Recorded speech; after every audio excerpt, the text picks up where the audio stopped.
Um certo dia, à beira-mar, apareceu um jovem galileu.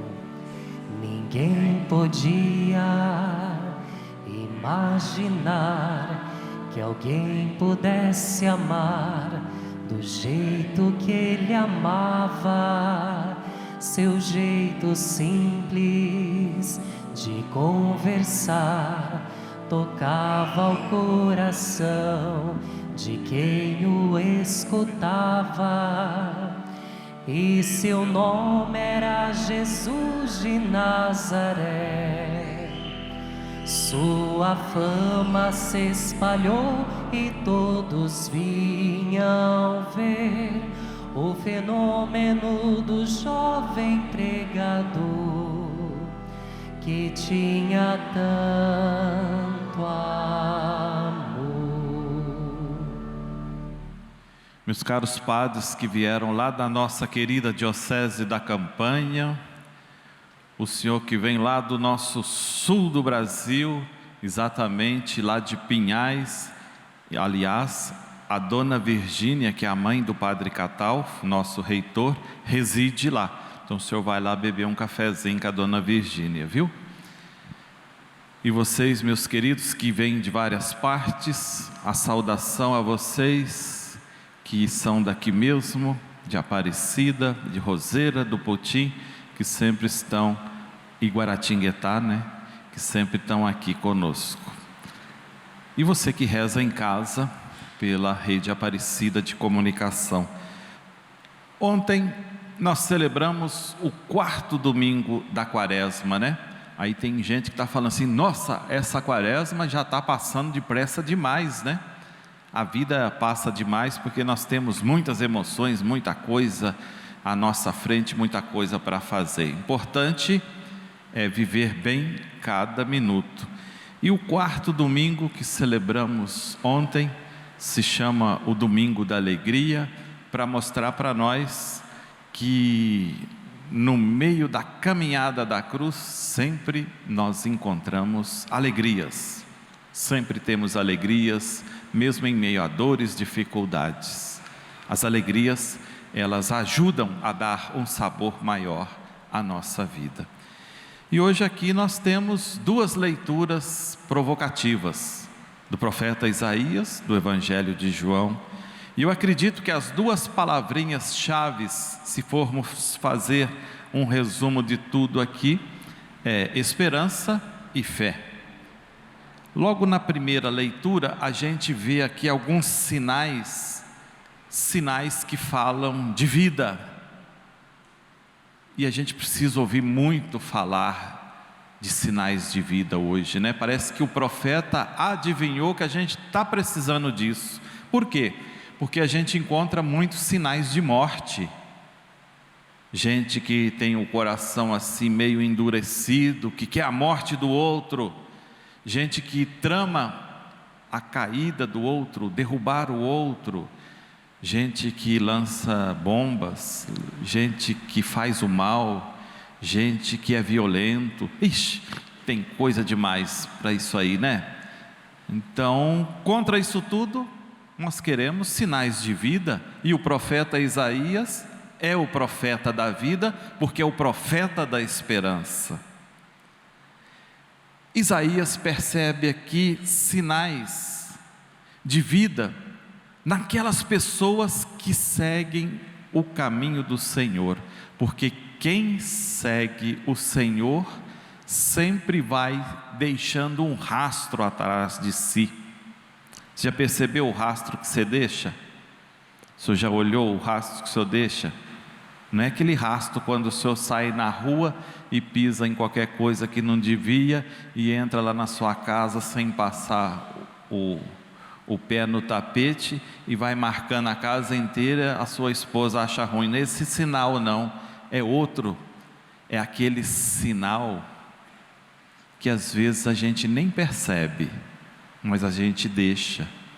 Quem segue o Senhor deixa o rastro da vida, e vida quer dizer de algo que está florescendo, de algo que está vivo, de algo que faz a diferença, de algo que ajuda o outro a ter mais perspectiva, que ajuda o outro a encontrar caminhos novos e que ajuda você mesmo a ser melhor. Ser melhor significa ser mais feliz. Então, nós devemos olhar para essa palavra de Isaías, que vai dizendo: quem segue os caminhos do Senhor deixa o rastro da vida e não o rastro da morte. Por isso, quem segue o Senhor fala as palavras boas que vêm do coração, fala palavras de ânimo, não fica reclamando de tudo quanto é coisa. Às vezes a gente reclama porque faz parte do ser humano, mas mais do que reclamar, nós temos que ter esperança e falar coisas boas. É o que o profeta está dizendo. E a gente está cansado de ouvir tranqueira, né? E gente falando coisa ruim. Por isso, nós queremos dar testemunho que seguimos o Senhor, deixamos o rastro falando coisas boas, coisas que elevam, não coisas que diminuem. E o profeta vai olhando e vai percebendo que essas pessoas que deixam este rastro, o rastro que é como que aquela pegada que está configurada com a pegada do Senhor, porque é pegada de vida, essas pessoas são abençoadas. E a leitura fala de bênção, e quem segue o caminho do Senhor será sempre abençoado. É palavra de Deus, está aqui na leitura. Por isso, essas pessoas podem passar por coisas tenebrosas, essas pessoas podem passar por dificuldades, essas pessoas podem passar pelo sofrimento, mas depois de cada sofrimento irá descortinar um novo céu, uma nova terra, uma nova visão, que essa é a visão da esperança. E todas aquelas coisas ruins passarão. Por quê? Porque a esperança de quem tem fé e que segue os caminhos do Senhor jamais será deixada de lado, jamais será desapontada, jamais será deixada de ser verdadeira. Esperança da pessoa que segue o Senhor, é a esperança de quem tem fé. E aí a gente olha mais um pedacinho dessa leitura, e aí o profeta fala: a tristeza dará lugar à alegria, não haverá mais choro, não haverá mais mortalidade, nem descaso com a vida, e ninguém passará necessidades, e todos terão a sua casa, e todos terão a sua vida, e todos terão dignidade, todos terão amor. É a palavra utopia. E aí a gente olha isso aí tudo e falamos: mas essa utopia, isso aí não é algo muito longe de estar perto de nós? Isso aí não está parecendo um pouco com aquelas palavras de políticos em tempo de eleição? Longe de política, aqui é a palavra do Senhor. Quem confia no Senhor jamais deixará de ser atendido, jamais deixará de ser atendido, porque o Senhor é o nosso Deus, e nós somos o seu povo, e Ele será o nosso Deus conosco. É Deus conosco que está no meio de nós. Portanto, é preciso olhar a realidade com os olhos da fé, fazer com que a nossa fé nos mova, faça de nós pessoas novas, pessoas transformadas, pessoas renovadas, e quem tem fé obedece à palavra do Senhor, deixa rastros de esperança, rastros de vida, porque segue o Senhor. E quem segue o Senhor, prestem bem atenção, foi lido, muito bem lido ali por sinal pelo Senhor, que haverá casas, haverá comida, não haverá tanto choro, porque aqueles que seguem os caminhos do Senhor terão corações generosos para partilhar. Então a importância de quem segue o caminho do Senhor, a importância de quanto mais nós somos abençoados, mais nós devemos ser bênção na vida do outro. E essa bênção passa também pela caridade. Ser caridoso, oferecer, partilhar do pouco que nós temos para aquele que às vezes não tem a mesma sorte que nós e lhe falta. E são muitos os que faltam as coisas. E a palavra está nos provocando enxergar as coisas com os olhos da fé. E ao falar de fé, quando você olha esse belo evangelho de João, você vê um testemunho muito forte de fé. Primeiramente, gostaria de lembrar a vocês que dias atrás nós tivemos aí como proposta de evangelho numa das missas, Jesus que foi lá para a sua cidade. E lá ele não foi bem aceito, porque o povo queria o quê? Queria coisa fantástica, queria assim, um milagre estrondoso, e queria que esse milagre fosse configurado com a vontade deles, e não com a vontade do Senhor. Então eles queriam um espetáculo, mas Jesus não é do espetáculo, Jesus não é do estrondoso, Jesus é da simplicidade. E ele não foi bem aceito lá na sua terra. E lá na sua terra, os sinais não aconteceram. E aqui a gente vê Jesus indo para onde? Para Galiléia.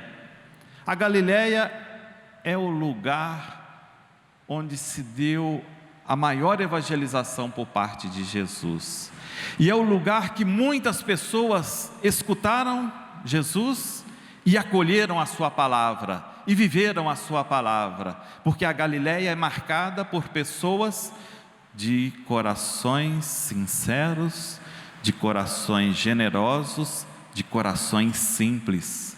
E é lá na Galiléia que se encontrava a maior parte da população da região que era pobre, que sofria. E entre os galileus, muitos doentes, muitos abandonados, muitos desiludidos com a vida. E Jesus foi lá, e Jesus levou os seus discípulos lá. E lá na Galiléia, então, a gente encontra um homem que ouviu falar de Jesus. E esse ouvir falar tocou o seu coração. E ele tinha uma necessidade. Ele tinha um ente querido que estava doente. E ele vai atrás de Jesus. Ele vai atrás de Jesus por quê? Porque confiava. E por que ele confiava? Porque ele tinha fé. E por que ele tinha fé? Porque ele fez a experiência. Só se confia quem tem fé. E só tem fé quem faz a experiência. É preciso experimentar. Experimentar a fé. A fé está aí para ser experimentada. O grande dom que Deus nos dá, termos fé. E se você tem esse dom, incentive para que você possa fazer da sua fé uma fé maior. Ou seja, alimente a sua fé para se tornar cada vez maior. Uma fé grande, uma fé que transporta você de um lado para o outro, principalmente transporta você de uma dificuldade para outra, sem sofrer tanto. A fé diminui o sofrimento. A fé nos ajuda a alimentar essa esperança que nós tanto precisamos. E Jesus fala para o homem: basta você ter fé que o sinal vai acontecer. Basta você ter fé. O sinal acontece a partir da fé. Para quem não tem fé, não há sinal algum. Portanto, meus amigos, aquele homem voltou lá para a sua casa, para a sua região, para o seu lugarzinho, e foi informado que seu ente querido estava curado. E que hora foi isso? Foi exatamente na hora que ele se encontrou com Jesus. Detalhe do evangelista. Detalhe do evangelista. Nós hoje aqui estamos ao redor deste altar, ouvimos a palavra, Partilhamos o pão, partilhamos a vida, partilhamos a oração e queremos pedir para nós essa graça de termos fé, de aumentarmos a nossa fé, de alimentarmos a nossa fé. E pedimos a graça de fazer com que nossos corações sejam corações cheios de esperança. Esperança que não deixa a gente de braços cruzados, mas esperança que faz a gente descruzar os braços, estender a mão em direção ao outro. Que Nossa Senhora, a Mãe de Jesus, interceda por nós. Louvado seja nosso Senhor Jesus Cristo. Para sempre seja louvado.